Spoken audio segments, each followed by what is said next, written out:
Mark Skaar on 103.7 The Fox. It's the Skaar Kaard. I'm proud to welcome in Thadeus Gonzalez. Welcome. Hello, how's it going? I'm doing well, man. How are you? It's a lovely day here in Oakland, California.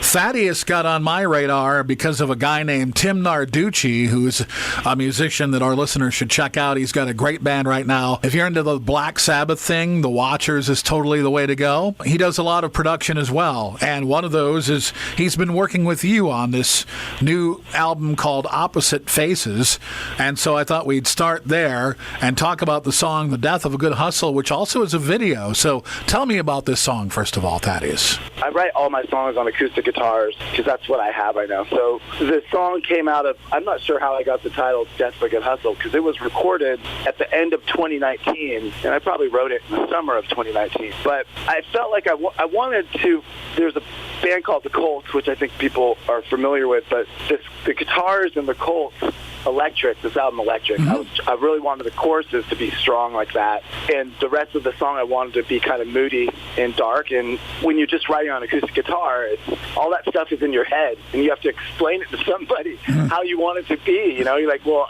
and so I had to tell Tim, we had to chase these sounds down. We had to figure out what I was hearing in my head, and he did a great job figuring out those sounds. I'm constantly writing about starting over emotionally or mentally or whatever. That's usually how my writing is. With everything, seems like it's always about starting over. So The Death of a Good Hustle is about stopping some of the stuff I was doing and starting over. In the video, you know, I had a bunch of gal friends of mine come around.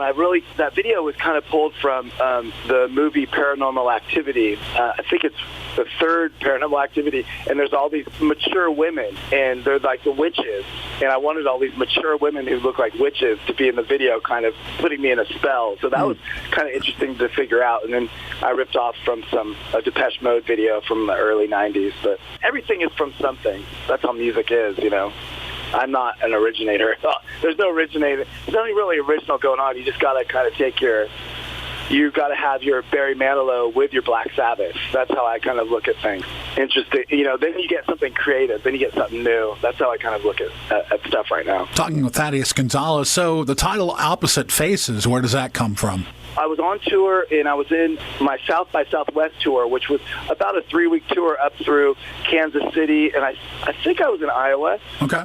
And my drummer and I were talking, and we were just in the van driving, and somehow Opposite Faces came out of his mouth in a sentence, and I don't know what we were talking about. And I go, what'd you say? And he said, Opposite Faces. I go, that's pretty good. I didn't even write a song about that. And it was that simple, and it didn't have a lot of meat behind it until I wrote the song, and it became more apparent that that's what I was going to call the album. So, yeah, that's where that came from. And I understand you're working on 2 records at once, so you've got this other thing called Super Rough Breakdown. Yes, and that's a working title, because I had 2 albums together of music. It was about 23, 24 songs, and I wanted to do a double album, and I figure I'm not a big successful musician yet, and I'm like, I'm just going to do a double album because I want to, and because it seems like marketing-wise to do a double album at my level is kind of weird or odd. I called Tim Narducci, who I'd played with The Watchers in San Francisco, and I'd played with Tim, and I had previous bands together that we had played with before. And so I knew Tim, but we weren't friends, per se. We were just acquaintances. And so I called him. I said I wanted to do a double album. And as this album was working through, this music was working through, it became very clear that there was this album and there was that album. The record label that I wasn't signed with yet, the owner came down and he said that he was okay with doing a double album, but it just became so duplicitous. Like, it was 2 separate things, you know. It's like 2 things were going on. And so Super Rough Breakdown, which I don't know if that's going to be the title, it's just a different album. It's just a different feel than Opposite Faces. And, you know, I'm really lucky to have been able to, during COVID, though there were a lot of breaks and a lot of stuff going on, we were able to comb through a lot of these songs. And I'm super grateful about that. That's awesome. Talking to Thadeus Gonzalez, and you talk about the record label Rebel Waves Records, which is an offshoot of Ripple Records, which is Todd Severin. Is a fairly successful. This is a pretty hip stoner doom metal label. Right. And I don't fit on that roster. My music's not like that. But Tim had played him some of my songs and was in, this is my third album, Opposite Faces is my third album, and he, went through my videos and stuff, and he liked what I was writing. So Rebel Waves has a bunch of other artists like Sacred Shrines and Moon Coven, which are more like psychedelic rock bands. And so he asked me to be on the label, so I was really stoked on that. Very happy. And we're talking with Thadeus Gonzalez. I think it's important to let our listeners know that Tim plays on all these songs. Oh, yeah. I don't like to play guitar. When I'm on stage, I don't play guitar, but I write all the songs. And with my last two albums, I was in a band called Electric Sister, and I became friends with a producer who's a great guitar player, who's also the guitar player for Face to Face, the punk band. And when I said I wanted to do an album, when you're a solo artist like me, I have 3 drummers, I have 3 bass players, and 4 guitar players. I always have to have different people around because I go on the road a lot and I have to bring different people with me. So in the studio, when I'm working with a producer, I ask them, I say, can you play guitar? And I'm a terrible guitar player. So I say, I'll show you what we need to do, but I can't keep time and stuff, so you're going to have to play a lot of guitar. So, Tim probably played 2/3 of guitar on this album and bass. I teach him the songs and the ideas, and then we kind of build from there. And that's how it was with my first 2 albums with my producer, Dennis Hill. He was a guitar player, and we kind of have to build from my acoustic and my limited capabilities as a guitar player. I can write songs, but you're not going to see me on stage doing any solos or anything. Like, that's not going to happen. Me being a solo artist, I have to rely on people who are more talented than me, smarter than me. All those things help my music. That's awesome. That's how that works. Dennis Hill is impeccable with what he brought to my songs on those first 2 albums. And the same with Tim. I've only known Tim as a singer for Spiral Arms and The Watchers. So when I told him I need a producer who plays guitar, because I'll kind of lead how I want a guitar solo to go. I'll say, like, don't go high there. Go low. I need someone who's capable. Tim really shined. Great player and great person.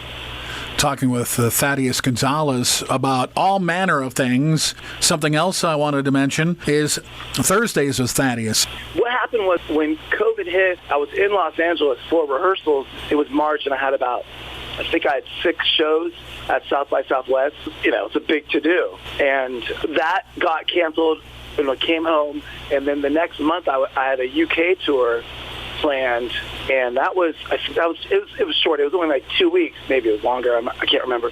But then that got canceled, and then I had a North American tour canceled. I had 3 tours canceled, and I'm like, what do I do? I didn't know what to do. So after about a month and a half, 2 months of sitting around, my manager and friend, she was like, maybe it's time to start trying to do live stuff. And then I covered a Death Angel song. Nice. Called Bored. Yeah. I made it acoustic and changed it up.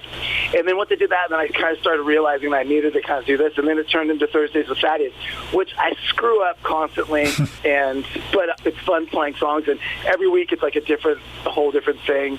So, Thaddeus, what's the timeline for, obviously, Opposite Faces will come first? Opposite Faces will come out July 16th on Rebel Waves Records, and then I have a few separate singles that won't be on the next album. So as a liaison between Opposite Faces and the next album, which I think is probably going to come out spring of next year, I'll probably put out 2 or 3 singles.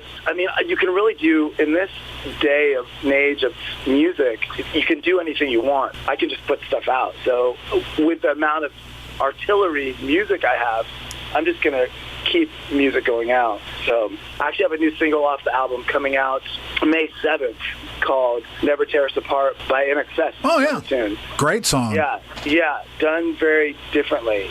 And then the next video, and then another video for the release of the album. So I'm just going to keep putting stuff out.